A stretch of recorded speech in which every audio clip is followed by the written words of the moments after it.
Pemirsa, rumah kosan di Lorong Aur Gading dimasuki maling, sehingga 4 unit telepon genggam di jero kos lengit disentak pelaku. Akibat peristiwa tersebut, Lydia datangnya Sentra Pelayanan Kepolisian Terpadu SPKT Polrestabes Palembang bikin laporan polisi.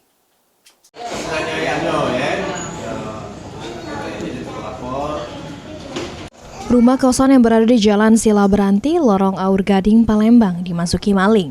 Sehingga 4 unit telepon genggam punya korban Lydia Intansari sama keluarganya lengit digasak pelaku.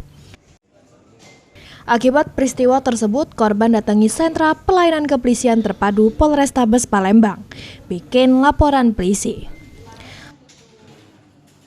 Sesudah bikin laporan, Lydia mengaku curiga dengan kejadian hilangnya 4 telepon genggam tersebut.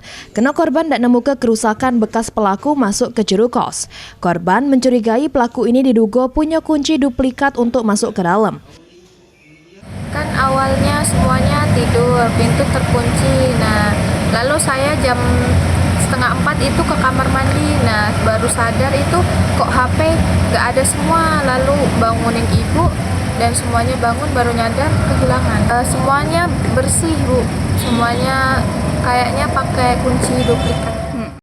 Laporan sudah diterima petugas SPKT dan selanjutnya ditindaklanjuti Satreskrim Polrestabes Palembang. Heru Wahyudi, PAL TV.